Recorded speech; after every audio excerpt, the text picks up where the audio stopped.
ਜ਼ਿਲ੍ਹਾ deputy commissioner ਜ਼ਿਲ੍ਹਾ ਪਠਾਨਕੋਟ ਦਾ deputy commissioner GS Khaira ਬੋਲ ਰਿਹਾ ਜੀ। ਅੱਜ ਜੋ ਸਾਰੀ ਆਪਣੀ ਸਟੇਟ ਦੇ COVID-19 ਨੂੰ ਲੈ ਕੇ ਹਾਲਾਤ ਨੇ,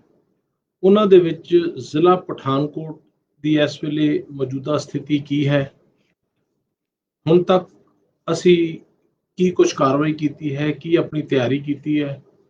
ਔਰ ਕਿਸ ਤਰੀਕੇ ਦੇ ਨਾਲ ਅਸੀਂ ਜਿਹੜੀ ਸਿਚੁਏਸ਼ਨ ਦਿਨ ਬ ਦਿਨ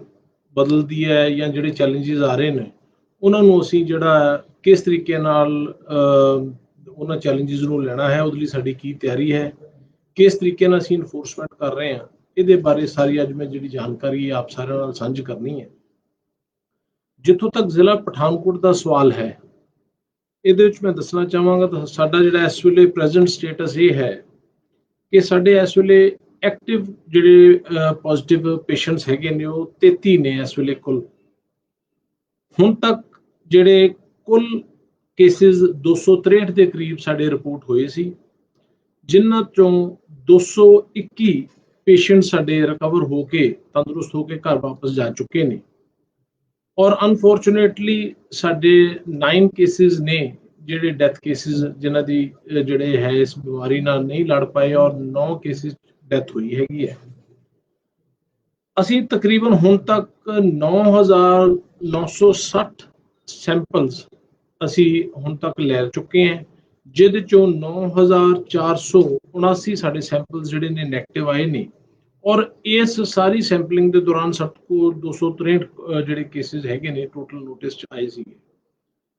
ਹੁਣ ਵੀ ਅਸੀਂ ਤਕਰੀਬਨ 2 ਤੋਂ ਲੈ ਕੇ 250 ਡੇਲੀ ਸੈਂਪਲਸ ਵੱਖ-ਵੱਖ ਥਾਵਾਂ ਤੋਂ, ਵੱਖ-ਵੱਖ ਮੁਹੱਲਿਆਂ ਤੋਂ,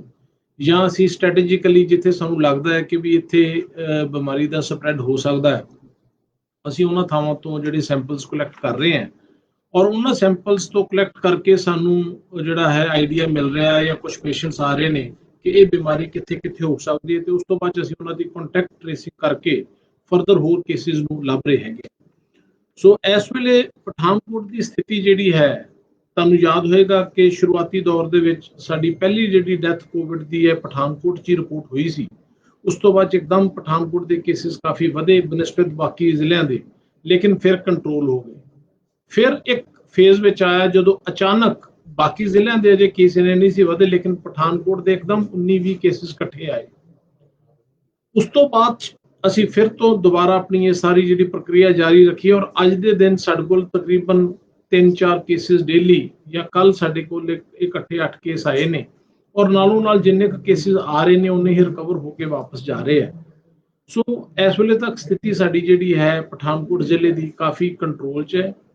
ਲੇਕਿਨ ਇਸ ਵੇਲੇ ਹੁਣ ਆਉਣ ਵਾਲੇ ਜਿਹੜੇ 4 ਹਫ਼ਤੇ ਨੇ, ਜਿਸ ਤਰ੍ਹਾਂ ਆਪਾਂ ਦੂਸਰੇ ਜ਼ਿਲ੍ਹਿਆਂ 'ਚ ਦੇਖ ਰਹੇ ਹਾਂ ਕਿ ਇੱਕਦਮ ਸਰਜ ਆਉਣ ਦੀ ਉਮੀਦ ਹੈ ਕਿ ਇੱਕਦਮ ਕੇਸਿਸ ਵਧਣਗੇ, ਉਹਨਾਂ ਲਈ ਅਸੀਂ ਜਿਹੜੀ ਹੈ ਆਪਣੀ ਪੂਰੀ ਪੁਖਤਾ ਤਿਆਰੀ ਸਾਰੀ ਕੀਤੀ ਹੋਈ ਹੈ, ਉਹ ਵੀ ਮੈਂ ਤੁਹਾਡੀ ਸਾਰਿਆਂ ਨਾਲ ਸਾਂਝੀ ਕਰਾਂਗਾ। ਦੂਸਰਾ, ਇਸ ਬਿਮਾਰੀ ਨੂੰ ਰੋਕਣ ਲਈ ਅਸੀਂ ਜਿਹੜੇ ਹੁਣ ਕੁਆਰੰਟਾਈਨ ਕਰ ਰਹੇ ਹਾਂ, ਜਿਹੜੇ ਵੀ ਸਾਡੇ ਲੋਕ ਪਠਾਨਕੋਟ 'ਚ ਐਂਟਰ ਕਰ ਰਹੇ ਨੇ, ਚਾਹੇ ਉਹ ਰੋਡ ਦੇ ਜ਼ਰੀਏ ਐਂਟਰ ਕਰ ਰਹੇ ਨੇ, ਚਾਹੇ ਉਹ ਬਾਈ ਏਅਰ ਆ ਰਹੇ ਨੇ, ਚਾਹੇ ਉਹ ਬਾਈ ਟ੍ਰੇਨ ਆ ਰਹੇ ਨੇ, ਅਸੀਂ ਸਾਰੇ ਥਾਵਾਂ ਤੇ ਆਪਣੀਆਂ ਮੈਡੀਕਲ ਟੀਮਸ ਅਸੀਂ ਉੱਥੇ ਬਿਠਾਈਆਂ ਹੋਈਆਂ ਨੇ, ਸਾਡੇ ਅਫੀਸ਼ੀਅਲਸ ਉੱਥੇ ਬੈਠੇ ਹੋਏ ਨੇ। ਪਠਾਨਕੋਟ ਦੇ ਰੋਡਸ ਤੇ ਅਸੀਂ ਤਕਰੀਬਨ 5 ਥਾਵਾਂ ਤੇ ਨਾਕੇ ਲਗਾਏ ਨੇ, ਜਿਹੜੇ ਵੱਖ-ਵੱਖ JNK ਸਟੇਟ, ਹਿਮਾਚਲ ਔਰ ਇੰਟਰਾ ਡਿਸਟ੍ਰਿਕਟ ਸਟੇਟਸ ਤੋਂ ਜਿਹੜੇ ਬੰਦੇ ਬਾਹਰੋਂ ਆ ਰਹੇ ਨੇ, ਅਸੀਂ ਉੱਥੇ ਉਹਨਾਂ ਦੀ ਚੈਕਿੰਗ ਕਰਕੇ ਉਹਨਾਂ ਦਾ ਸਾਰਾ ਰਿਕਾਰਡ ਮੇਨਟੇਨ ਕਰ ਰਹੇ ਹਾਂ, ਔਰ ਇਸੇ ਤਰੀਕੇ ਨਾਲ ਟ੍ਰੇਨ ਦਾ ਸਾਰਾ ਰਿਕਾਰਡ ਮੇਨਟੇਨ ਕਰ ਰਹੇ ਹਾਂ, ਔਰ ਜਿਹੜੇ ਬਾਈ ਏਅਰ ਆ ਰਹੇ ਹੈ ਉਹਨਾਂ ਦਾ ਅਸੀਂ ਰਿਕਾਰਡ ਮੇਨਟੇਨ ਕਰ ਰਹੇ ਹਾਂ, ਔਰ ਜਿਹੜੇ ਜਿਹੜੇ ਵਿਅਕਤੀ ਪਠਾਨਕੋਟ 'ਚ ਰੁਕ ਰਹੇ ਨੇ ਉਹਨਾਂ ਨੂੰ ਅਸੀਂ ਉਹਨਾਂ ਦੇ ਘਰਾਂ ਦੇ ਵਿੱਚ ਬਕਾਇਦਾ ਕੁਆਰੰਟਾਈਨ ਕਰ ਰਹੇ ਹੈਗੇ ਆ 14 ਦਿਨਾਂ ਲਈ, ਔਰ ਜੇ ਕੋਈ ਉਹਨਾਂ 'ਚੋਂ ਸਿੰਪਟਮ ਡਿਵੈਲਪ ਹੁੰਦੇ ਨੇ ਤੇ ਉਹਨਾਂ ਦੀ ਅਸੀਂ ਫਿਰ ਟੈਸਟਿੰਗ ਵੀ ਕਰਵਾ ਰਹੇ ਹੈਗੇ ਆ। ਹੁਣ ਤੱਕ ਐਕਟਿਵ ਕੁਆਰੰਟਾਈਨ ਕੇਸ ਜਿਹੜੇ ਇਸ ਵੇਲੇ ਮੌਜੂਦਾ ਜਿਹੜੇ ਚੱਲ ਰਹੇ ਨੇ, ਜਿਨ੍ਹਾਂ ਦੇ ਉੱਤੇ ਸਾਡੀ ਨਿਗਾਹ ਹੈਗੀ ਹੈ, ਔਰ ਉਹ 14 ਦਿਨ ਦੇ ਪੀਰੀਅਡ ਦੇ ਵਿੱਚ ਹੈਗੇ ਨੇ, ਉਹ 670 ਕਰੀਬ ਲੋਕ ਨੇ ਜਿਨ੍ਹਾਂ ਦਾ ਕੁਆਰੰਟਾਈਨ ਪੀਰੀਅਡ ਐਕਟਿਵ ਇਸ ਵੇਲੇ ਚੱਲ ਰਿਹਾ ਹੈ। ਜਿੱਥੇ ਇਹ ਹੈ ਉੱਥੇ ਅਸੀਂ ਨਾਲ ਸਾਡੇ ਕੋਲ ਜਿਹੜੀ ਕੋਵਾ ਐਪ ਇੰਸਟਾਲ ਕਰਾਈ ਹੈ, ਉਹਦੇ ਰਾਹੀਂ ਅਸੀਂ ਜਿਹੜੀ ਜੀਓ ਫੈਂਸਿੰਗ ਬ੍ਰੀਚ ਹੈ, ਤਾਂ ਕਿ ਜਿਹੜੇ ਲੋਕਾਂ ਨੂੰ ਅਸੀਂ ਘਰ ਰਹਿਣ ਲਈ ਕਿਹਾ ਹੈ ਲੇਕਿਨ ਉਹ ਲੋਕ ਘਰ ਨਾ ਰਹਿ ਕੇ ਦੁਬਾਰਾ ਕਿਤੇ ਨਾ ਕਿਤੇ ਬ੍ਰੀਚ ਕਰਕੇ ਜਾਂ ਕਿਸੇ ਨੂੰ ਮਿਲਣ ਜਾ ਰਹੇ ਨੇ ਜਾਂ ਫਿਰ ਮਾਰਕੀਟ 'ਚ ਜਾ ਰਹੇ ਨੇ, ਅਸੀਂ ਉਹਨਾਂ ਕੇਸਿਸ ਨੂੰ ਆਪਣੇ ਜਿਹੜਾ ਹੈ ਕੰਟਰੋਲ ਰੂਮ ਤੇ ਮੋਨੀਟਰ ਕਰ ਰਹੇ ਹਾਂ ਔਰ ਦੇਖ ਰਹੇ ਹਾਂ ਕਿ ਇਹੋ ਜਿਹੇ ਕੌਣ ਲੋਕ ਨੇ। ਹੁਣ ਤੱਕ ਸਾਡੇ ਇਹੋ ਜਿਹੇ ਅੱਜ ਦੇ ਦਿਨ 41 ਕੇਸ ਮੇਰੇ ਧਿਆਨ ਚ ਆਏ ਨੇ, ਇਹਨਾਂ ਚੋਂ ਜਿਹੜੇ ਲੋਕਾਂ ਨੇ ਜੀਓ ਫੈਂਸਿੰਗ ਦੀ ਬ੍ਰੀਚ ਕੀਤੀ ਹੈ, ਔਰ ਇਹਨਾਂ ਲੋਕਾਂ ਦੇ ਅਸੀਂ ਚਲਾਨ ਕਰ ਰਹੇ ਹਾਂ ਔਰ ਕੁਛ ਦੇ ਅਗੇਂਸਟ ਅਸੀਂ FIRs ਵੀ ਦਰਜ ਕੀਤੀਆਂ ਹੈਗੀਆਂ ਨੇ।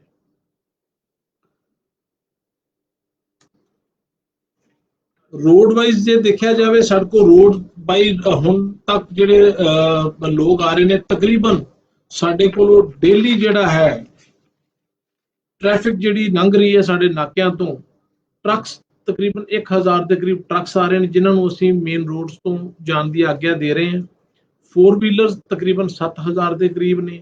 2 व्हीलर्स ਹੈਗੇ ਨੇ, ਔਰ 520 ਦੇ ਕਰੀਬ ਐਸੇ ਲੋਕ ਨੇ ਜਿਹੜੇ ਡੇਲੀ ਕੰਪਿਊਟਿੰਗ ਕਰ ਰਹੇ ਨੇ, ਔਰ 80-90 ਬੰਦੇ ਡੇਲੀ ਇਸ ਤਰ੍ਹਾਂ ਦੇ ਆ ਰਹੇ ਨੇ ਜਿਹੜੇ ਕਿ ਆ ਕੇ ਇੱਥੇ ਪਠਾਨਕੋਟ ਚ ਸਟੇ ਕਰਦੇ ਨੇ, ਔਰ ਉਹ ਬੰਦੇ ਨੇ ਜਿਨ੍ਹਾਂ ਨੂੰ ਅਸੀਂ ਇੱਥੇ ਕੁਆਰੰਟਾਈਨ ਕਰ ਰਹੇ ਹਾਂ ਔਰ ਦੂਜਿਆਂ ਦੀ ਸੂਚਨਾ ਅਸੀਂ ਉਹਨਾਂ ਦੇ ਵੱਖ-ਵੱਖ ਜ਼ਿਲ੍ਹਿਆਂ ਦੇ ਵਿੱਚ ਭੇਜ ਰਹੇ ਹੈਗੇ। ਅਸੀਂ ਇਸ ਸਾਰੀ ਪ੍ਰਕਿਰਿਆ ਨੂੰ ਮੋਨੀਟਰ ਕਰਨ ਵਾਸਤੇ ਸਾਡੀਆਂ ਰੈਪਿਡ ਰਿਸਪੌਂਸ ਟੀਮਸ ਨੇ ਮੈਡੀਕਲ ਦੀਆਂ 7 ਟੀਮਾਂ ਅਸੀਂ ਉਹ ਲਗਾਈਆਂ ਹੋਈਆਂ ਨੇ। 13 ਟੀਮਾਂ ਅਸੀਂ ਆਪਣੀਆਂ ਸੈਂਪਲਿੰਗ ਵਾਸਤੇ ਲਗਾਈਆਂ ਹੋਈਆਂ ਨੇ ਜਿਹੜੀਆਂ ਵੱਖ-ਵੱਖ ਥਾਵਾਂ ਤੋਂ ਸੈਂਪਲਿੰਗ ਕਰਦੀਆਂ ਨੇ। ਤਕਰੀਬਨ 54 ਟੀਮਸ ਜਿਹੜੀਆਂ ANM ਤੇ ਆਸ਼ਾ ਵਰਕਰਸ ਦੀਆਂ ਹੈਗੀਆਂ ਨੇ ਰੂਰਲ ਤੇ ਅਰਬਨ ਏਰੀਆ ਦੇ ਵਿੱਚ, ਉਹ ਸਰਵੇ ਔਰ ਇਹਨਾਂ ਦੀ ਜਿਹੜੀ ਕੁਆਰੰਟਾਈਨਿੰਗ ਜਿਹੜੀ ਹੈਗੀ ਆ ਉਹਨਾਂ ਨੂੰ ਇਨਸ਼ੋਰ ਕਰਵਾ ਰਹੀਆਂ ਨੇ। 12 ਦੇ ਕਰੀਬ ਅਸੀਂ ਥਾਣਾ ਵਾਈਜ਼ ਆਪਣੇ ਮੈਜਿਸਟ੍ਰੇਟਸ ਸਪੈਸ਼ਲ ਲਗਾਏ ਹੋਏ ਨੇ ਜਿਹੜੇ ਕਿ ਸਾਰੇ ਦੇ ਸਾਰੇ ਮੈਜਿਸਟ੍ਰੇਟਸ ਆਪਣੇ ਆਪਣੇ ਏਰੀਆ ਦੇ ਵਿੱਚ ਇਸ ਸਾਰੀ ਪ੍ਰਕਿਰਿਆ ਨੂੰ ਸੁਪਰਵਾਈਜ਼ ਕਰ ਰਹੇ ਨੇ, ਔਰ ਉਹ ਸਾਨੂੰ ਡੇਲੀ ਰਿਪੋਰਟਿੰਗ ਕਰਦੇ ਨੇ ਔਰ WhatsApp ਵਗੈਰਾ ਤੇ ਫੋਟੋਗ੍ਰਾਫਸ ਵੀ ਭੇਜਦੇ ਨੇ ਕਿ ਵੀ ਕਿਸ ਏਰੀਆ ਦੇ ਵਿੱਚ ਜਿਹੜੀਆਂ ਅਸੀਂ ਹਦਾਇਤਾਂ ਕਰ ਰਹੇ ਹਾਂ ਉਹ ਕਿਸ ਤਰੀਕੇ ਨਾਲ ਲਾਗੂ ਹੋ ਰਹੀਆਂ ਨੇ, ਔਰ ਲੋਕ ਜਿਹੜੇ ਨੇ ਉਹ ਕਿਸ ਤਰੀਕੇ ਦੇ ਨਾਲ ਜਿਹੜੀਆਂ ਕੁਆਰੰਟਾਈਨ ਦੀਆਂ ਹਦਾਇਤਾਂ ਵਗੈਰਾ ਉਹਨਾਂ ਨੂੰ ਫੋਲੋ ਕਰ ਰਹੇ ਨੇ, ਔਰ ਜਿਹੜੇ ਨਹੀਂ ਕਰਦੇ ਉਹਨਾਂ ਨੂੰ ਉਹ ਮੌਕੇ ਤੇ ਜਾ ਕੇ ਚਲਾਨਿੰਗ ਕਰ ਰਹੇ ਹੈਗੇ ਨੇ। ਇਸੇ ਤਰੀਕੇ ਨਾਲ ਸਾਡੇ ਇੰਟਰਨੈਸ਼ਨਲ ਪੈਸੇਂਜਰਸ ਜਿਹੜੇ ਆ ਰਹੇ ਨੇ ਉਹਨਾਂ ਨੂੰ ਅਸੀਂ ਆਪਣੇ ਸਾਈ ਕਾਲਜ ਬਧਾਣੀ ਦੇ ਵਿਖੇ ਅਸੀਂ ਆਪਣਾ ਇੰਸਟੀਟਿਊਸ਼ਨਲ ਕੁਆਰੰਟਾਈਨ ਰੱਖਿਆ। ਉੱਥੇ ਉਹਨਾਂ ਨੂੰ ਅਸੀਂ ਲਿਆ ਕੇ ਪਹਿਲੇ 7 ਦਿਨ ਅਸੀਂ ਉਹਨਾਂ ਨੂੰ ਉੱਥੇ ਰੱਖ ਰਹੇ ਹਾਂ ਔਰ 5ਵੇਂ ਦਿਨ ਉਹਨਾਂ ਦਾ ਸੈਂਪਲ ਲੈਂਦੇ ਹਾਂ। ਜੇ ਉਹਨਾਂ ਦਾ ਸੈਂਪਲ ਪੋਜ਼ਿਟਿਵ ਆ ਜਾਂਦਾ ਹੈ ਤੇ ਅਸੀਂ ਉਹਨਾਂ ਨੂੰ ਫਿਰ ਆਪਣੀ ਚਿੰਤਪੁਰਨੀ ਜਿਹੜਾ ਸਾਡਾ ਕੋਵਿਡ ਦਾ ਹਸਪੀਟਲ ਉੱਥੇ ਸ਼ਿਫਟ ਕਰਦੇ ਹਾਂ, ਔਰ ਜੇਕਰ ਉਹ ਠੀਕ ਠਾਕ ਹੋ ਜਾਂਦੇ ਨੇ ਜਾਂ ਕੋਈ ਸਿੰਪਟਮਸ ਨਹੀਂ ਨੇ ਔਰ ਉਹਨਾਂ ਦਾ ਰਿਜ਼ਲਟ ਪੋਜ਼ਿਟਿਵ ਨਹੀਂ ਆਉਂਦਾ ਔਰ ਨੈਗੇਟਿਵ ਹੈ, ਉਹਨਾਂ ਨੂੰ ਅਸੀਂ ਘਰ ਜਾਣ ਦੀ ਆਗਿਆ ਦਿੰਦੇ ਹਾਂ। ਲੇਕਿਨ ਫਿਰ ਵੀ 7 ਦਿਨ ਵਾਸਤੇ ਉਹਨਾਂ ਨੂੰ ਇਹ ਹਦਾਇਤ ਹੁੰਦੀ ਹੈ ਕਿ ਉਹ ਆਪਣੇ ਘਰ ਦੇ ਵਿੱਚ ਵੀ ਆਪਣੇ ਆਪ ਨੂੰ ਸੈਲਫ ਕੁਆਰੰਟਾਈਨ ਰੱਖਣਗੇ। ਹੁਣ ਤੱਕ ਪੁਲਿਸ ਵੱਲੋਂ ਇਸ ਸਾਰਾ ਜਦੋਂ ਦਾ ਅਸੀਂ ਇੰਪਲੀਮੈਂਟ ਕੀਤਾ ਹੈ, ਅਸੀਂ ਸਖਤੀ ਦੇ ਨਾਲ ਤਕਰੀਬਨ 532 FIRs ਰਜਿਸਟਰ ਕੀਤੀਆਂ ਨੇ ਪਠਾਨਕੋਟ ਦੇ ਵਿੱਚ। 643 ਦੇ ਕਰੀਬ ਵਿਅਕਤੀ ਅਰੈਸਟ ਹੋਏ ਨੇ ਜਿਨ੍ਹਾਂ ਨੇ ਵਾਇਲੇਸ਼ਨਸ ਕੀਤੀਆਂ ਨੇ। 5037 ਬੰਦੇ ਇਹੋ ਜਿਹੇ ਨੇ ਜਿਨ੍ਹਾਂ ਦੇ ਅਸੀਂ ਮਾਸਕ ਨਾ ਪਾਉਣ ਦੇ ਚਲਾਨ ਕੀਤੇ ਨੇ। 22,71,000 ਰੁਪਏ ਦੇ ਕਰੀਬ ਇਹਨਾਂ ਨੂੰ ਅਸੀਂ ਫਾਈਨ ਕੀਤਾ ਹੈ, ਔਰ ਜਿਨ੍ਹਾਂ ਨੇ ਘਰਾਂ 'ਚ ਹੋਮ ਕੁਆਰੰਟਾਈਨ ਦੀ ਵਾਇਲੇਸ਼ਨ ਕੀਤੀ ਹੈ ਉਹ ਤਕਰੀਬਨ 11 ਕੇਸਿਸ ਨੂੰ ਅਸੀਂ ਫਾਈਨ ਕੀਤਾ ਹੈ 22,000 ਦੇ ਕਰੀਬ, ਔਰ ਸੋਸ਼ਲ ਡਿਸਟੈਂਸਿੰਗ ਨਾ ਮੇਨਟੇਨ ਕਰਨ ਦੇ ਉਹ ਵਾਇਲੇਸ਼ਨਸ ਦੇ ਅਸੀਂ ਤਕਰੀਬਨ 40 ਚਲਾਨ ਹੁਣ ਤੱਕ ਕੀਤੇ ਹੈ। ਔਰ ਅਸੀਂ ਹੁਣ ਇਸ ਸਖਤੀ ਜਿਹੜੀ ਹੈ ਹੋਰ ਵਧਾ ਰਹੇ ਹਾਂ ਕਿਉਂਕਿ ਅਸੀਂ ਕਾਫੀ ਐਜੂਕੇਸ਼ਨ ਵਾਲਾ ਪਾਰਟ ਪਹਿਲਾਂ ਕਰ ਚੁੱਕੇ ਹਾਂ। ਹੁਣ ਸਮਾਂ ਇਹ ਹੈ ਕਿ ਆਪਾਂ ਸਾਰਿਆਂ ਨੂੰ ਹਦਾਇਤਾਂ ਦਾ ਵੀ ਪਤਾ ਹੈ, ਔਰ ਜੇ ਅਸੀਂ ਹੁਣ ਵੀ ਉਹਨਾਂ ਹਦਾਇਤਾਂ ਦੀ ਪਾਲਣਾ ਨਹੀਂ ਕਰਦੇ ਤਾਂ ਮੇਰੇ ਖਿਆਲ ਕਿਤੇ ਨਾ ਕਿਤੇ ਹੁਣ ਸਮਾਂ ਹੈ ਜਿਹਦੇ ਵਿੱਚ ਸਭ ਨੂੰ ਉਹਦੀ ਜਿਹੜੀ ਹੈ ਪ੍ਰਾਈਸ ਪੇ ਕਰਨੀ ਪਏਗੀ ਜੇ ਕੋਈ ਵਿਅਕਤੀ ਵਾਇਲੇਸ਼ਨ ਕਰਦਾ ਹੈ। ਪਿੱਛੇ ਜੇ ਤੁਹਾਡੇ ਧਿਆਨ 'ਚ ਆਇਆ ਹੀ ਹੋਣਾ ਹੈ ਕਿ ਅਸੀਂ ਬਿਲਕੁਲ ਹਦਾਇਤਾਂ ਕੀਤੀਆਂ ਸੀ ਕਿ ਕਿਸੇ ਵੀ ਸਮਾਗਮ ਸੋਸ਼ਲ ਸਮਾਗਮਾਂ ਦੇ ਉੱਤੇ ਬੈਨ ਹੈਗਾ, ਲੇਕਿਨ ਫਿਰ ਵੀ ਦੇਖਣ 'ਚ ਆ ਰਿਹਾ ਕਿ ਕਈ ਲੋਕ ਇਸ ਚੀਜ਼ ਦੀ ਪਰਵਾਹ ਨਾ ਕਰਦੇ ਹੋਏ ਆਪਣੇ ਸੋਸ਼ਲ ਸਮਾਗਮ ਵੀ ਕਰ ਰਹੇ ਹੈਗੇ ਨੇ। ਔਰ ਸਿਰਫ 1-2 ਦਿਨ ਹੋਏ ਨੇ ਸਾਡੇ ਧਿਆਨ 'ਚ ਇੱਥੇ ਵੀ ਇੱਕ ਸੋਸ਼ਲ ਸਮਾਗਮ ਕੋਈ ਮਿਸ ਪਠਾਨਕੋਟ ਨਾਂ ਦਾ ਕੰਟੈਸਟ ਕਿਸੇ ਨੇ ਕਰ ਲਿਆ, ਔਰ ਭਲੀ ਭਾਂਤੀ ਜਾਣੂ ਹੋ ਕੇ ਵੀ ਅਸੀਂ ਇਹੋ ਜਿਹੇ ਸਮਾਗਮ ਨਹੀਂ ਕਰ ਸਕਦੇ। ਉਹਦੇ 'ਚ 42 ਉਹ ਵਿਅਕਤੀ ਸੀ ਜਿਹੜੇ ਉਹਨੂੰ ਕਰਵਾ ਰਹੇ ਸੀ ਤੇ ਪਾਰਟਿਸਿਪੇਟ ਕਰ ਰਹੇ ਸੀ, ਉਹਨਾਂ ਦੇ ਖਿਲਾਫ FIR ਦਰਜ ਹੋਈ ਹੈ। ਔਰ ਜਿਹੜਾ ਪੈਲੇਸ ਉਹਨਾਂ ਨੂੰ ਕਰਵਾ ਰਿਹਾ ਸੀਗਾ ਜਿੱਥੇ ਸਾਰਾ ਫੰਕਸ਼ਨ ਆਰਗੇਨਾਈਜ਼ ਹੋਇਆ ਹੈ उस पैलेस के खिलाफ भी म्यूनसिपल कारपोरेशन वालों जी है कार्रवाई आरंभ कर दी गई है और मौके पर भी जी सीलिंग की प्रक्रिया शुरू हुई है। सो दसन का मतलब यह है कि असी सारिਆਂ ਨੂੰ सुचेत कर रहे हैं कि ਆਪਾਂ ਜਿਹੜੀਆਂ ਵੀ ਹਦਾਇਤਾਂ ਸਰਕਾਰ ਵੱਲੋਂ ਜਾਂ ਜ਼ਿਲ੍ਹਾ ਪ੍ਰਸ਼ਾਸਨ ਵੱਲੋਂ ਤੁਹਾਨੂੰ ਦਿੱਤੀਆਂ ਜਾ ਰਹੀਆਂ ਨੇ ਉਹਨਾਂ ਦੀ ਪੂਰੀ ਜਿਹੜੀ ਹੈ ਇੱਕ ਵਾਰੀ ਸਖਤੀ ਨਾਲ ਪਾਲਣਾ करो और नाल ही अपने नेड़ के व्यक्तियों तो करवाओ, क्योंकि देखने च आया है ये बीमारी जिथे खुद का तो ध्यान रखना ही रखना है, सानू अपने नाल दे रिश्तेदार भैन भरा दोस्त उन्हां दा भी ध्यान रखना पैना है। जे कोई गलती करता है तो उन्हें समझाना पैना है, क्योंकि इस बीमारी का जिहड़ा है फैलाव एक दूजे तो बहुत तेजी नाल हुंदा है और कई बारी तुसीं आप सुचेत रह रहे हैं लेकिन तुहाडे सामने कोई व्यक्ति दूसरा है वो इसकी वायलेशन कर रहा है, वो मास्क नहीं पा रहा या वो सोशल डिस्टेंसिंग नहीं रख रहा, तो जे तुसीं रख भी रहे हो तो तुहाडी जिहड़ी सुचेत रहन दा भी परपस डिफीट कर दिंदा है जो अगले वाला बंदा उस चीज़ नूं फॉलो नहीं करता। तो आपां नूं सारिਆਂ ਨੂੰ इस चीज़ का ध्यान रखना है कि इस चीज़ नूं असीं फॉलो करवाइए। असीं ਵੱਖ-ਵੱਖ ਸਮਿਆਂ ਦੇ ਉੱਤੇ ਭਾਰਤ ਸਰਕਾਰ ਵੱਲੋਂ ਵੀ और पंजाब सरकार ਵੱਲੋਂ एडवाइजरीज जारी होईयां ने जी। दुकानदारां वास्ते अलग एडवाइजरीज ने, होटल्स वास्ते अलग एडवाइजरीज ने, दफ्तरां वास्ते अलग एडवाइजरीज ने, एयर कंडीशन की वरतों किस तरह करनी है उसदी अलग एडवाइजरीज हैगियां ने। सो ये सारी दियां सारियां एडवाइजरीज जिहड़ियां सरकार वालों जारी कीतियां गईयां ने, इन्हां दा मेन मकसद ये है कि आपां उन्हां नूं एडवाइजरीज नूं फॉलो करिए और ये सारी दियां सारियां एडवाइजरीज असीं अपनी जी पठानकोट की मेरी वैबसाइट है pathankot.nic.in, मैं दोबारा रिपीट कर देना है पठानकोट PATHANKOT.nic.in ते साडे सारे हुण तक दे जिहड़े हुक्म कीते ने या जिन्नियां भी SOP एडवाइजरीज आईयां ने असीं नालों नाल अपलोड कीतियां ने, ताकि जे कोई मौके ते उहनूं देखना चाहे तो विजिट करके उहदा प्रिंट लैके या उहनूं पढ़ लवे ताकि किसी किस्म का कोई भुलेखा ना रहे। सो इन्हां एडवाइजरीज नूं जरूर फॉलो करो और जिहड़ा है ताकि किसी किस्म के इस तरह की सख्त चलाना वगैरह तो बचा जा सके। दूसरी एक जरूरी हुण होर हदायत है कि असीं अपने दफ्तरां दे विच, क्योंकि पिछले दिनों देखण च आया है कि काफ़ी मुलाजम और ऑफिसर साहबान भी इस जिहड़ा है बीमारी की चपेट में आए ने, क्योंकि नो डाउट साडी नेचर ऑफ जॉब इस तरह की है, मुलाजमां दी दफ्तर खुल चुके हैं, लॉकडाउन का पीरियड भी हुण तुहानूं पता है भी काफ़ी हद तक खुल चुका है, लेकिन इत्थे लोकां दी जदों आमद हुंदी है उत्थे काफ़ी लोगों ने इस चीज़ का जिहड़ा है थोड़ी जी अनगहली वरती है और काफ़ी लोगों के वड्डे वड्डे इकट्ठ दफ्तरां च आउणे शुरू हो गए सी और खास करके मैमोरेंडम देना या इन्हां दे विच भी उही पुरानी प्रथा वांगू कि 20-25 जने आके और नाल फोटोग्राफ खिचाउणा करना। सो इस गल नूं ध्यान च रखदे होए मुलाजमां दी सेहत दा और लोकां दा असीं ये फैसला लिया है कि आने वाले कुछ समय वास्ते दफ्तरां दे विच इस तरीका दे मैमोरेंडम या पेपर्स वगैरह जिहड़े ने असीं केवल ईमेल दे राहीं रिसीव करांगे और वो ईमेल एड्रैस जिहड़ा है साडा dc.pathankot@gmail.com dc.pathankot@gmail.com ये साडा ईमेल एड्रैस है जिथे असीं चाहांगे कि तुसीं अपने जिहड़ा भी कोई मैमोरेंडम जिहड़ी भी कोई शिकायत या कुछ है तुसीं काइंडली इन्हां दे उत्ते जिहड़ा है अपना सानूं मेल कर दिओ और जे कोई अर्जेंट मैटर है अपनी अर्जेंसी जरूर उत्थे बयान कर दिओ। असीं कोशिश करांगे भी उस अर्जेंट मैटर नूं इमीडिएटली एड्रैस करिए। प्लस असीं जिहड़ा साडा कंट्रोल रूम है असीं उन्हां दे नंबर पहलां भी छाया कीते सी। कंट्रोल रूम के नंबर जिहड़े ने साडा टोल फ्री नंबर हैगा 1800-180-3361।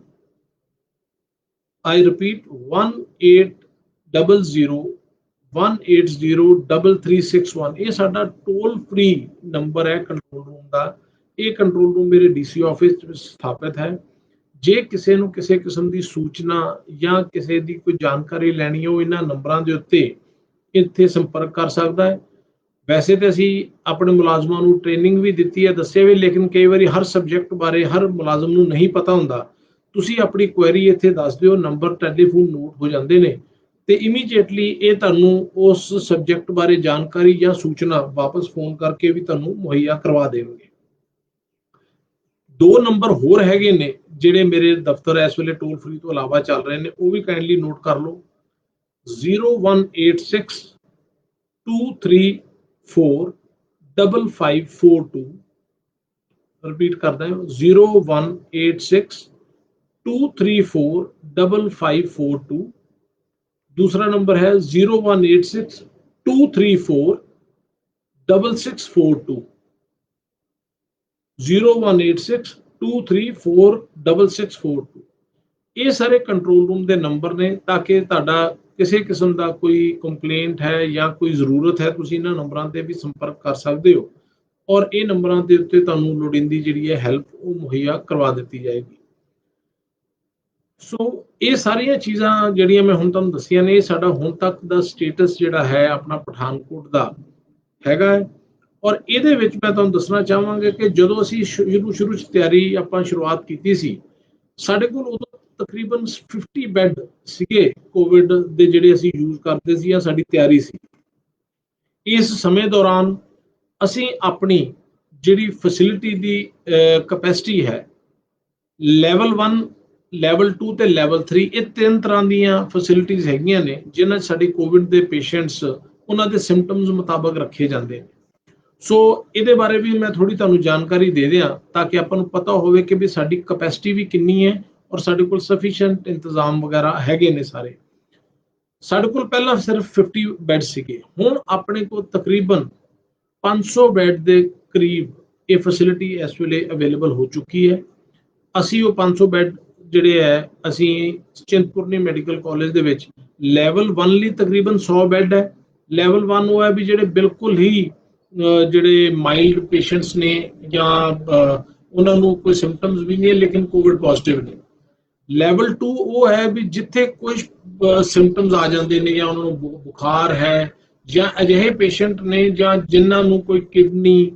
ਲਿਵਰ ਨਾਲ ਕੋਈ ਹਾਰਟ ਦੀ ਕੋਮੋਰਬਿਡਿਟੀ ਨਾਲ ਪ੍ਰੋਬਲਮ ਹੈ, ਉਹਨਾਂ ਪੇਸ਼ੈਂਟਸ ਨੂੰ ਅਸੀਂ ਥੋੜਾ ਜਿਹਾ ਟੇਕ ਕੇਅਰ ਹੋਰ ਜ਼ਿਆਦਾ ਧਿਆਨ ਨਾਲ ਕਰਦੇ ਹਾਂ ਤਾਂ ਕਿ ਉਹਨਾਂ ਦਾ ਰਿਸਕ ਫੈਕਟਰ ਦੂਸਰਿਆਂ ਨਾਲੋਂ ਜ਼ਿਆਦਾ ਹੈ। ਉਹਨਾਂ ਨੂੰ ਅਸੀਂ ਸਾਰੇ ਪੇਸ਼ੈਂਟਸ ਨੂੰ ਲੈਵਲ 2 ਦੇ ਵਿੱਚ ਰੱਖਦੇ ਹਾਂ। ਉੱਥੇ ਆਪਣੇ ਕੋਲ ਤਕਰੀਬਨ ਇਸ ਵੇਲੇ 400 ਬੈੱਡ ਦੀ ਕਪੈਸਿਟੀ ਅਵੇਲੇਬਲ ਹੈਗੀ ਹੈ। ਔਰ ਜਿਹੜਾ ਨੰਬਰ ਹੈ ਇਸ ਵੇਲੇ ਲੈਵਲ 1 ਸਿਰਫ 19 ਪੇਸ਼ੈਂਟਸ ਨੇ ਸਾਡੇ ਕੋਲ। ਲੈਵਲ ਜਿੱਥੇ ਆਪਣੇ ਕੋਲ 100 ਦੀ ਕਪੈਸਿਟੀ ਹੈਗੀ ਹੈ, 400 ਦੀ ਕਪੈਸਿਟੀ ਹੈ। ਲੈਵਲ 2 ਦੀ 100 ਦੀ ਕਪੈਸਿਟੀ ਔਰ ਉੱਥੇ ਆਪਣੇ ਕੋਲ 5 ਪੇਸ਼ੈਂਟਸ ਹੈਗੇ ਨੇ। ਸੋ ਸਾਡੇ ਕੋਲ ਸਫੀਸ਼ੀਐਂਟ ਕਪੈਸਿਟੀ ਆਪਣੇ ਕੋਲ ਅਵੇਲੇਬਲ ਹੈ। ਕਿਸੇ ਕਿਸਮ ਦੀ ਫਿਕਰ ਵਾਲੀ ਵੀ ਇਹੋ ਜਿਹੀ ਗੱਲ ਨਹੀਂ ਹੈ, ਲੇਕਿਨ ਇਹੀ ਹੈ ਕਿ ਨੰਬਰ ਆਫ ਪੇਸ਼ੈਂਟਸ ਉਨੇ ਕੁ ਆਉਣ ਜਿਨ੍ਹਾਂ ਦੀ ਅਸੀਂ ਚੰਗੀ ਤਰੀਕੇ ਦੇ ਨਾਲ ਉੱਥੇ ਉਹਨਾਂ ਨੂੰ ਰੱਖ ਸਕੀਏ, ਉਹਨਾਂ ਦੇ ਖਾਣੇ ਦਾ ਇੰਤਜ਼ਾਮ ਵਧੀਆ ਢੰਗ ਨਾਲ ਹੋ ਸਕੇ। ਔਰ ਹੁਣ ਤੱਕ ਜਿਹੜੇ ਪੇਸ਼ੈਂਟਸ ਗਏ ਨੇ ਜ਼ਰੂਰ ਤੁਹਾਡੇ ਨਾਲ ਸੰਪਰਕ 'ਚ ਆਏ ਹੋਣਗੇ, ਉਹਨਾਂ ਦੱਸਿਆ ਹੋਏਗਾ ਕਿ ਕਾਫੀ ਹੱਦ ਤੱਕ ਕੋਸ਼ਿਸ਼ ਹੈ ਕਿ ਉਹਨਾਂ ਨੂੰ ਘਰੋਂ ਜਿਹੜੇ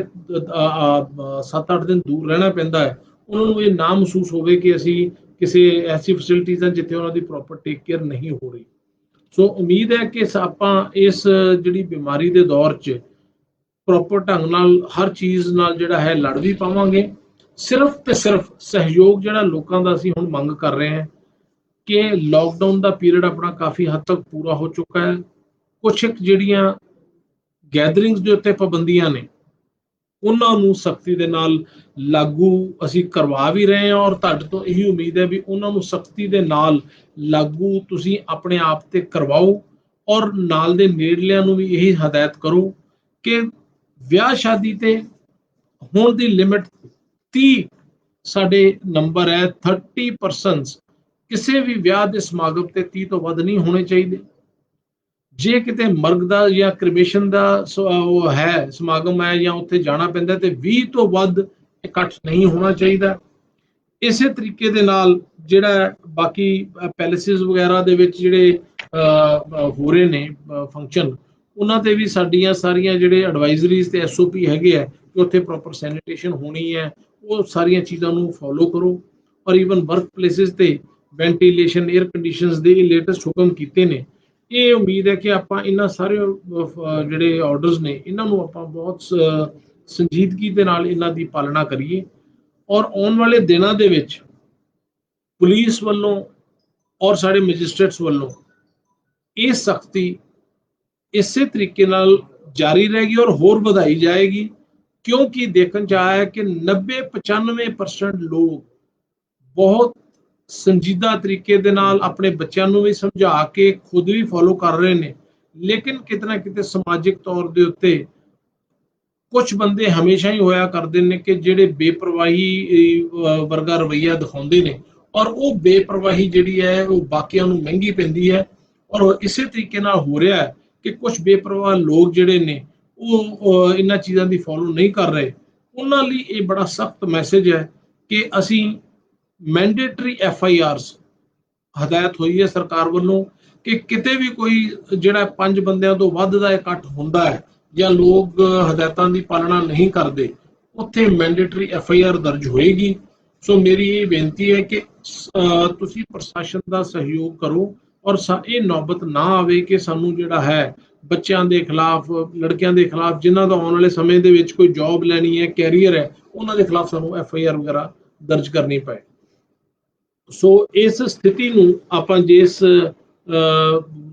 ਸਿਆਣਪ ਨਾਲ ਹੁਣ ਤੱਕ ਸੰਭਾਲਿਆ ਹੈ, ਕਿਉਂਕਿ ਨਾਲ ਦੇ ਕਈ ਜ਼ਿਲ੍ਹਿਆਂ 'ਚ ਆਪਾਂ ਦੇਖ ਰਹੇ ਹਾਂ ਤਕਰੀਬਨ 100-150 ਪੇਸ਼ੈਂਟ ਜਿਹੜਾ ਹੈ ਐਵਰੀ ਡੇ ਇਹਨਾਂ ਦਾ ਨੰਬਰ ਇਨਕਰੀਜ਼ ਹੋ ਰਿਹਾ ਹੈ। ਤੇ ਮੇਰੀ ਪਠਾਨਕੋਟ ਵਾਸੀਆਂ ਨੂੰ ਵੀ ਇਹੀ ਬੇਨਤੀ ਹੈ ਕਿ ਆਪਾਂ ਨਾਲ ਦੇ ਜ਼ਿਲ੍ਹਿਆਂ ਤੋਂ, ਦਿੱਲੀ ਵਰਗਾ ਸੂਬਾ, ਮਹਾਰਾਸ਼ਟਰ ਵਰਗਾ ਸੂਬਾ, ਜਿੱਥੇ ਪਹਿਲਾਂ ਆਪਾਂ ਇਟਲੀ ਦੀ ਤੇ ਅਮਰੀਕਾ ਦੀ ਗੱਲ ਕਰਦੇ ਸੀ ਕਿ ਦੇਖੋ ਜੀ ਉੱਥੇ ਇੰਨੇ ਕੇਸ ਨੇ, ਹੁਣ ਤੇ ਸਾਡੇ ਖੁਦ ਦੇ ਆਪਣੇ ਮੁਲਕ ਦੇ ਵਿੱਚ ਸਾਡੇ ਕੋਲ ਐਗਜ਼ਾਮਪਲਸ ਨੇ ਵੀ ਕਿਸ ਤਰੀਕੇ ਨਾਲ ਸਾਡੀ ਸਿਚੁਏਸ਼ਨ ਕਈ ਸੂਬਿਆਂ ਦੇ ਵਿੱਚ ਜਿਹੜੀ ਹੈ ਆਊਟ ਆਫ ਕੰਟਰੋਲ ਹੋਣ ਤੱਕ ਦੀ ਨੌਬਤ ਤੇ ਪਹੁੰਚੀ ਔਰ ਨੰਬਰ ਕਿੰਨਾ ਇਨਕਰੀਜ਼ ਹੋ ਗਿਆ। ਸੋ ਪੰਜਾਬ ਅੱਜ ਵੀ ਕੰਟਰੋਲ ਅਧੀਨ ਹੈ, ਨੰਬਰ ਆਫ ਡੈਥਸ ਵੀ ਸਾਡੀਆਂ ਘੱਟ ਨੇ, ਪੇਸ਼ੈਂਟਸ ਵੀ ਘੱਟ ਨੇ, ਲੇਕਿਨ ਇਸ ਆਉਣ ਵਾਲੇ ਮਹੀਨੇ ਦੇ ਵਿੱਚ ਜੋ ਐਕਸਪਰਟਸ ਦੱਸ ਰਹੇ ਨੇ ਨੰਬਰ ਵਧਣ ਦੀ ਵੀ ਉਮੀਦ ਹੈ। ਸੋ ਤੁਸੀਂ ਇਹਨਾਂ ਹਦਾਇਤਾਂ ਦੀ ਪਾਲਣਾ ਕਰੋ, ਵੱਧ ਤੋਂ ਵੱਧ ਸੈਂਪਲਿੰਗ ਕਰਵਾਓ ਔਰ ਅਣਚਾਹੇ ਇਕੱਠ ਔਰ ਅਣਚਾਹੇ ਜਿਹੜੀ ਵਿਜ਼ਿਟਸ ਹੈ ਦਫ਼ਤਰਾਂ ਦੇ ਵਿੱਚ, ਇਹਨੂੰ ਤੁਸੀਂ ਵੀ ਅਵੋਇਡ ਕਰੋ। ਔਰ ਇਹਦੇ ਨਾਲ ਉਮੀਦ ਹੈ ਕਿ ਅਸੀਂ ਜਿਹੜਾ ਹੈ ਆਉਣ ਵਾਲੇ 4-5 ਹਫ਼ਤੇ ਜਿਹੜੇ ਕਿ ਬੜਾ ਰਿਸਕੀ ਪੀਰੀਅਡ ਹੈ, ਉਹਨਾਂ ਨੂੰ ਵੀ ਸਹੀ ਢੰਗ ਨਾਲ ਆਪਣਾ ਜਿਹੜਾ ਹੈ ਉਹਨਾਂ ਨੂੰ ਆਪਾਂ ਪੂਰਾ ਜਿਹੜਾ ਹੈ ਕਰ ਪਾਵਾਂਗੇ। ਬਹੁਤ ਬਹੁਤ ਧੰਨਵਾਦ। Thank you very much.